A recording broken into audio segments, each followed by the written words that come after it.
নমস্কার, আপনাদের প্রত্যেককে স্বাগত জানাই। 2024 লোকসভা নির্বাচন, অনেক রাজ্যে কিন্তু নির্বাচন শেষ হয়ে গেছে এবং আমাদের রাজ্যে এখনো সপ্তম দফা নির্বাচন বাকি রয়েছে।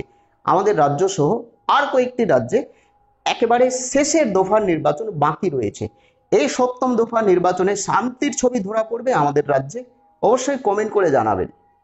রয়েছে ডায়মন্ড হারবার, রয়েছে বসিরহাট, ক্যানিং ফেনিং রয়েছে। এই সমস্ত জায়গায় কি শান্তির ছবি ধরা পড়বে? কমেন্ট করে জানাবেন। শান্তিপূর্ণভাবে নির্বাচন সম্ভব হবে? সপ্তম দফা নির্বাচন কি মনে হচ্ছে আপনাদের? অবশ্যই কমেন্ট করে জানাবেন। এই সপ্তম দফা নির্বাচনের আগে আগে জাতীয় স্তরে একটা এজেন্সি রয়েছে, তারা প্রত্যেকবার লোকসভা নির্বাচন সম্পর্কে এবং কোনো না কোনো রাজ্যে প্রত্যেক বছর কোথাও না কোথাও বিধানসভা নির্বাচন হয়ে থাকে, তারা কিন্তু সমীক্ষা রিপোর্ট তারা করে থাকে এবং সেই এজেন্সি আমাদের রাজ্য সম্পর্কে এমন একটা সমীক্ষা তুলে ধরেছে যেটা দেখে টিএমসির প্রত্যেকটা নেতা নেত্রীর পা থেকে মাটি সরে গেছে। যে সমীক্ষা রিপোর্ট আপনাদের সামনে তুলে ধরবো, সেই সমীক্ষা কিন্তু আমরা করিনি বা আমাদের রাজ্যের কোনো এজেন্সি করেনি। একটা জাতীয় স্তরে তারা কিন্তু সমীক্ষা করে থাকে প্রত্যেকটা বছরে, এবং তাদের সমীক্ষা যে কোনো রাজ্য সম্পর্কে তারা যে সমীক্ষা করে, তাদের সমীক্ষা 80 থেকে 86% সমীক্ষা কিন্তু মিলে যায়। অর্থাৎ তাদের যে সমীক্ষা এবং যেটা ফলাফল বেরোয় 80 থেকে 86% কিন্তু মিলে যায়। সেই এজেন্সি আমাদের রাজ্য সম্পর্কে যে সম্ভাব্য ফলাফল তুলে ধরেছে, দেখলে আপনি চমকে যাবেন। টিএমসির প্রত্যেকটা নেতা নেত্রীর পা থেকে মাটি সরে গেছে সেই সমীক্ষা দেখে।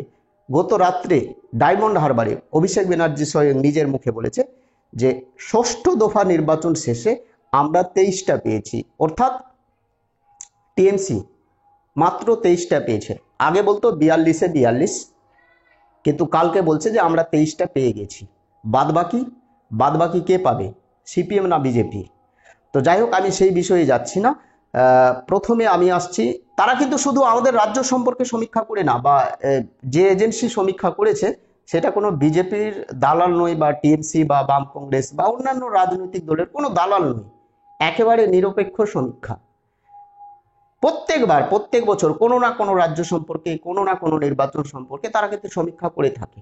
সেই এজেন্সি আমাদের রাজ্য সম্পর্কে যা সমীক্ষা করেছে, বলা যেতে পারে টিএমসির অবস্থা একেবারে শেষের দিকে।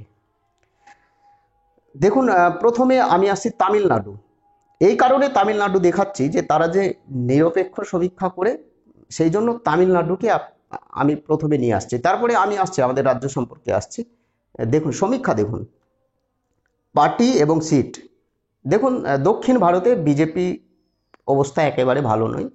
আপনারা প্রত্যেকে জানেন দক্ষিণ ভারতে বিজেপি সিট পায় না, খুব একটা ভালো সিট পায় না। প্রথমে রয়েছে তামিলনাড়ু, টোটাল সিট হচ্ছে 39টি। ডিএমকে, সেখানকার লোকাল পার্টি ডিএমকে, 2024 লোকসভা নির্বাচন যে নির্বাচন হয়েছে, ডিএমকে পার্টি পেতে পারে 21টি আসন। আইএনসি অর্থাৎ ন্যাশনাল কংগ্রেস, তারা পেতে পারে 8টি আসন তাদের সমীক্ষা অনুযায়ী, আমাদের সমীক্ষা অনুযায়ী নয়, বারবার বলছি।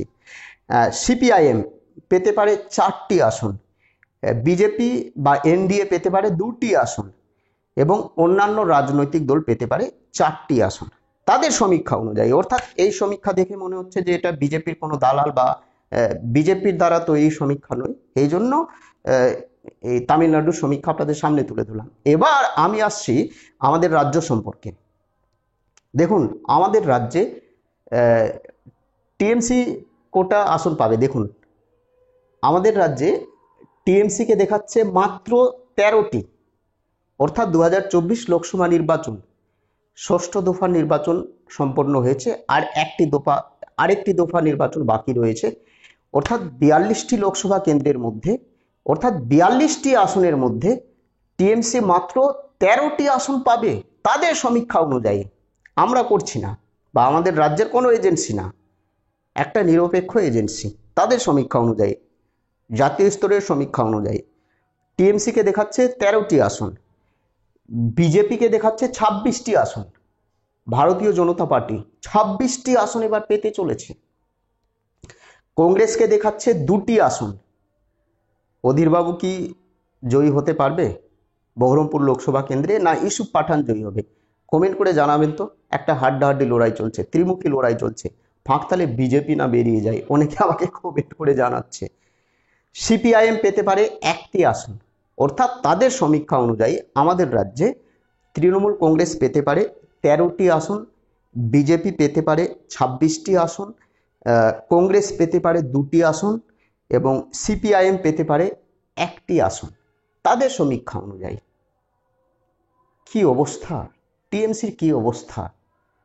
আজকে শ্যামবাজারে পাঁচমাথার মোড়ে, যেখানে গতকালকে নরেন্দ্র মোদী নেতাজির যে মূর্তি রয়েছে মাল্যদান তিনি কালকে করেছিলেন, প্রত্যেকে জানেন। আজকে সেই জায়গায় রাজ্যের মুখ্যমন্ত্রী মমতা ব্যানার্জি সেখানে র্যালি মিটিং মিছিল করেছে, বেশি লোকজন হয়নি। টিএমসির অবস্থা একেবারে অত্যন্ত শোচনীয় বলা যেতে পারে।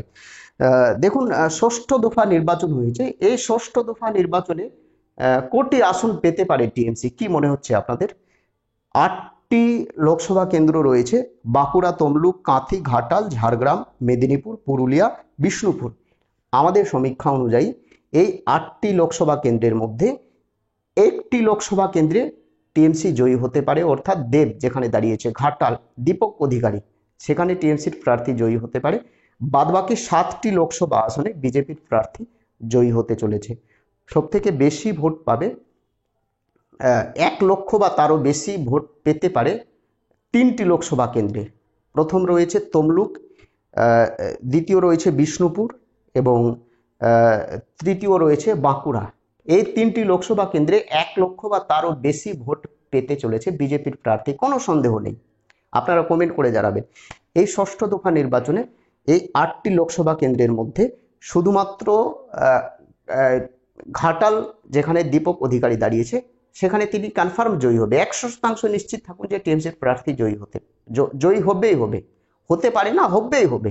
আমি গায়ের জোরে সমীক্ষা করি না, বারবার বলছি, ফিল্ড ভিজিট করে আমি সমীক্ষা করি। দেব জয়ী হবে, কোনো সন্দেহ নেই। এবং হাড্ডাহাড্ডি লড়াই চলছে ঝাড়গ্রামে, তবুও ঝাড়গ্রামে বিজেপি বেরিয়ে যেতে পারে। এই 2টি সংশয় রয়েছে, বাদ বাকিতে বিজেপি হাসি মুখে বেরিয়ে যাবে। এই হচ্ছে আজকের সমীক্ষা। আমাদের গোটা দেশে এনডিএ কটি আসন পেতে পারে, কি মনে হচ্ছে আপনাদের? কি মনে হচ্ছে কমেন্ট করে জানাবেন। আমাদের সমীক্ষা অনুযায়ী 380 থেকে 386টি আসন পেতে চলেছে এনডিএ গোটা দেশে 2024 লোকসভা নির্বাচনকে সামনে রেখে। আমাদের রাজ্যে 42টি আসনের মধ্যে তৃণমূল কংগ্রেস পেতে পারে 20-র নিচে, কনফার্ম 20-র নিচে। বিজেপি পেতে পারে 21 থেকে 23টি, বাদবাকি বাম কংগ্রেস, যেটা আমাদের সমীক্ষা অনুযায়ী। কিছু বলার থাকলে অবশ্যই কমেন্ট করে জানাবেন। ভালো থাকবেন, সুস্থ থাকবেন। জয় হিন্দ। নতুন হয়ে থাকলে সাবস্ক্রাইব করে দেবেন। বন্দে মাতরম।